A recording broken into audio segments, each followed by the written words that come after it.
Have you ever noticed how, when you're lying in bed at night, your brain suddenly transforms into a high-budget Hollywood director, crafting entire disaster films that never actually happen? You've got sequels, prequels, and spin-offs all lined up, starring you as the tragic hero convinced that tomorrow is somehow going to implode in dramatic fashion. It's exhausting, and strangely, kind of entertaining, right? Because if worrying were a sport, most of us would have Olympic gold medals by now. We're naturally gifted at imagining worst-case scenarios so vivid they'd make Netflix executives jealous. We're experts at creating problems out of thin air, even when, in reality, life is actually going pretty well. But why do we do that? Here's the ironic part. Nobody talks about how worrying feels productive. We convince ourselves we're being responsible, maybe even strategic. As if running through 47 ways tomorrow's date could go horribly wrong will somehow prevent it from happening, or prepare us for it when it inevitably does. Spoiler alert, it never does. Instead, we walk through life like we're training for a survival reality show, tense, slightly paranoid, always ready for a jump scare. Except, the jump scare never comes. And we've spent all our best energy preparing for disasters that only ever existed in our imagination. Worry gives your mind something to do, but it robs you of the one thing you actually need: clarity. Because worrying isn't preparation, it's mental clutter. It's like driving with the emergency brake on. Sure, you can still move, but it's slow, stressful, and eventually, you burn out your engine, otherwise known as your sanity. Here's the quiet truth we usually discover too late. Most of the things you worry about never happen, not even close. You've spent years bracing for impacts that were never on the way. You've avoided conversations, delayed opportunities, and held back from connection, not because anything was wrong, but because your mind convinced you something might go wrong. It's like refusing to eat at a restaurant because there's a tiny chance you might spill your drink, only to stay home and spill it anyway. Life is ironic like that. So, let me ask you, when was the last time worrying actually improved your life? When did obsessing over a scenario at 3 a.m. bring you peace, happiness, or even a good solution? Exactly. It never has. And it never will. Real freedom isn't about having no problems. It's about choosing what deserves your energy.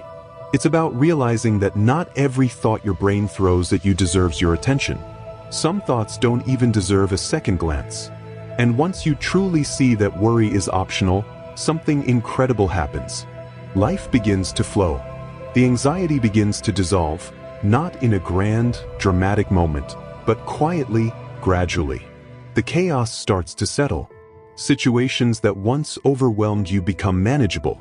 Problems that once spiraled into panic become just situations. Normal. Handleable. And the funniest part? You didn't magically become stronger. You just finally got tired of worrying. You stopped paying emotional rent on imaginary problems. And when you do that, when you finally step out of your own way, life takes notice.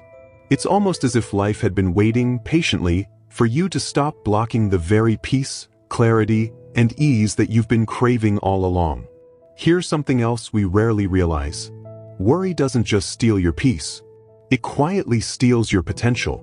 It happens in the smallest ways. You ever had a brilliant idea? One of those lightning bolt moments of inspiration? But before the thought could even take root, worry slid into your mental DMs whispering, "But what if it doesn't work?"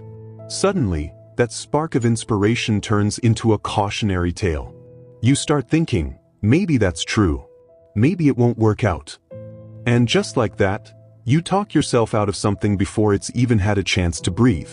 You silence your own creativity. And you don't even realize you're doing it. But worry doesn't stop there. It starts shaping your relationships too. How much time have you spent reading between the lines that don't even exist? Someone texts you without an emoji, and suddenly you're launching a full-blown FBI investigation in your head, convinced you did something wrong. When in reality, they probably just meant okay. When someone new enters your life, you hold back. Not because they're wrong for you, but because worry has already decided they'll leave. You hesitate. You shrink. You don't show your true self. Then, when things fall apart, you say, "See, I knew it." But it wasn't fate. It was fear. And then there's opportunity. Opportunities don't always knock loudly. Sometimes they whisper. But if your mind is too loud with worry, you won't hear them. You'll say things like, "I'm waiting for the right moment," or "I just need a sign." But what you're really saying is, "I'm afraid." You're waiting for a certainty that doesn't exist. Because here's the final truth. Worry doesn't protect you from pain. It only guarantees that you'll experience it twice. Once in your imagination and again in your heart. In reality, when it finally happens, if it ever does, it's like rehearsing the saddest scene in a movie 1,000 times and still crying when it plays out. But in your case, that scene rarely ever happens at all. So you cried for nothing. You prepared for a tragedy that never aired and missed the beauty of the present moment that was right in front of you all along. Imagine how much more energy you'd have if you weren't always bracing for every possible outcome. Imagine if, instead of fearing every step, you simply took the step and trusted yourself to handle whatever came next. Not because you're fearless, but because you've finally realized something powerful. You've already survived. You've lived through every worst-case scenario your mind ever invented. Yet when you look back, your biggest regrets aren't the mistakes you made. They're the chances you never took. The conversations you never had. The moments you never allowed yourself to fully experience, because worry told you it wasn't safe. But here's the subtle irony. The safest thing you could ever do is stop worrying about safety. Real security doesn't come from predicting every twist in the story. It comes from knowing you're strong enough to handle the unknown. Life isn't here to break you or trick you. It's here to teach you. And it can only teach you if you're willing to live, not behind a mental firewall of fear, but in full participation, without the illusion that worry gives you control. Maybe it's time, right here, right now, to take your power back. To stop letting imaginary scenarios steal real opportunities. To trust yourself just a little more, and worry a little less. Because when you finally do, you'll discover something extraordinary. Life was never that complicated. You were just thinking about it too much. One of the strangest things worry does, often without you realizing, is disconnect you from your own intuition. Think about it. Have you ever faced a big decision, and deep down, you felt a quiet, clear yes or no? But then worry barged in like an unwanted group chat, flooding your mind with second guesses, excuses, and doubt. And just like that, your clarity became confusion. Your intuition whispered. Worry shouted. And most of us end up listening to the louder voice. That's where most of our confusion begins, not in life itself, but in the mental noise we've trained ourselves to create. We stop making decisions and start managing fear. We analyze every detail until our minds feel like a browser with too many tabs open. Half of them are frozen, all of them draining our energy. Here's a truth we overlook every day. Intuition doesn't yell. It doesn't argue. It doesn't compete with anxiety. It simply nudges. Gently. Patiently. But worry interrupts. It drowns out.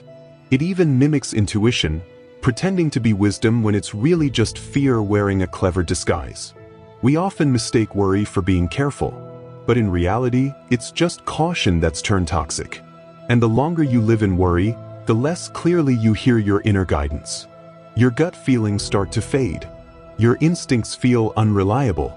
So you begin outsourcing your choices to everyone else. You scroll online, searching for opinions from people who've never lived your life. You poll your friends for decisions they'll never have to live with. You wait for a magical sign from the universe, as if someone else holds more authority over your life than you do. Quietly, without even noticing, you drift away from your own voice. But here's something you need to remember. Intuition isn't supernatural. It's natural. It's the real you, beneath the fear. It's the version of you that doesn't need every answer in advance, because it trusts you'll rise to meet whatever comes. Intuition is simple. Worry is complicated. And the moment you learn to tell the difference, everything begins to shift. Decisions get easier. Relationships become clearer. Opportunities stop feeling dangerous and start feeling exciting. You begin to experience life as it was meant to be lived. Freely, openly, and fully. Because beneath all the practiced panic, beneath all the overthinking and doubt, there's clarity. It's always been there, waiting for you to stop the noise, waiting for you to trust yourself again. Here's a truth worth carrying with you. You don't need to figure everything out before you move forward. Life isn't a puzzle to be solved. It's an adventure to be lived. The only real choice you need to make today is whether you'll let worry continue running your life, or whether you'll listen to that quiet voice you've ignored for far too long. And when you finally do, everything starts to flow. Have you ever noticed how worry feels physically heavy? At first, it's subtle. But then one day, you pause long enough to notice your shoulders are practically up to your ears. Your jaw is tight. Breathing normally feels like something other people do easily, but for you, it feels more like a privilege than a natural act. Worry transforms your body into a battleground, tense, guarded, constantly bracing for threats that never arrive. Your muscles prepare for emergencies that don't exist. Your heart races even when there's no danger. You feel tired all the time, even after a full night's sleep. What we forget is that worry isn't just a mental state. It's an emotional habit that becomes a physical weight. Your body doesn't know the difference between real danger and imagined fear. To your nervous system, a stressful thought feels just like a real event. You picture a future rejection, and your body responds as if it already happened. You imagine a difficult conversation, and your heartbeat responds like you're in the middle of it. But you can choose something different. You can choose to breathe, to pause, to reconnect with the deeper part of yourself, the part that knows you've made it through everything you thought you couldn't. That's your power. That's your truth. And that's where freedom begins. Your nervous system reacts as if you're in constant danger, even when you're not. Over time, your body begins to carry the weight of 1,000 imaginary battles, fights you never even showed up for. Yet you're still paying the emotional cost. That's why people who worry all the time often feel exhausted, even when they haven't done anything physically demanding. Because their energy is being drained by internal wars that don't need to be fought. And here's the subtle truth. It's not just energy you're burning. You're burning time. Think of the hours lost, replaying conversations that never happened, imagining scenarios that were never even close to reality, preparing for outcomes that disappeared the moment your eyes opened. That's time you could have spent creating, resting, connecting, or simply living in the present moment. But when the worrying stops, truly stops, you realize something powerful. You suddenly have space. Space for joy. Space for creativity. Space for real productivity. Because once your body is no longer stuck in survival mode, you naturally become more clear-headed, more focused, more alive. It's not magic. It's biology. You stop running mental marathons when there isn't even a race to begin with. And here's something genuinely comforting. You don't have to try hard to stop worrying. In fact, trying too hard just creates more anxiety. It starts with noticing, quietly, without judgment, that your worry isn't helping anymore. By simply observing the weight you've been placing on your mind, your body, and your spirit, you begin to loosen worry's grip. You don't force it out. You outgrow it. You start to see it for what it really is, a habit that no longer aligns with who you want to be or how you want to live. Slowly, you begin to understand that being prepared and responsible doesn't require constant fear. You can meet what's real here and now, and let the rest unfold as it comes. When that shift happens, life feels lighter, not because all your problems disappear, but because you stop treating every thought like it's a real threat. In that moment, your energy returns. Your breath deepens. Your sleep softens. And you realize that peace was never something you had to chase. It was something you always had access to the moment you stopped making enemies out of your imagination. That's when things begin to flow, not by luck, not by accident, but because you finally stepped out of your own way. Worry tries to convince you that peace is something you earn, something you achieve only after you've managed every detail. But real peace isn't found in the absence of challenges. It's found in the absence of unnecessary battles with your own mind. There's a quiet relief that comes when you understand this. You no longer need to wrestle with every thought, every feeling, every possible future. You don't need to solve problems that don't exist yet. You don't need to predict every reaction or rehearse every outcome. Peace begins the moment you decide that your inner world is no longer free real estate for imagined drama. When you stop worrying about tomorrow, today becomes clearer. Your relationships improve, not because other people change, but because you're no longer fighting invisible wars in your own head. Opportunities start to appear, not because you're suddenly lucky, but because you're finally present enough to notice them. Life has a mysterious way of opening up the moment you stop trying to control every outcome. It's as if the universe was waiting for you to let go, just so it could show you all the possibilities you hadn't even imagined. Because the truth is, life isn't meant to be solved. It's meant to be lived. And real living begins the moment you trade worry for curiosity, fear for trust, and control for presence. It doesn't mean anxiety will never visit again. It means you stop confusing it with your identity. You see it for what it is, a passing guest, not a permanent resident. And here's the best part. Once you stop worrying so much, everything really does get easier. Not because the world suddenly changes, but because you're no longer placing imaginary roadblocks in your own path. So if you've made it this far, really sat with these words, drop "no more worries" in the comments. Let me know you're not just watching, but choosing to move forward. And if this resonated with you, stick around. Subscribe if you haven't already. This is just the beginning.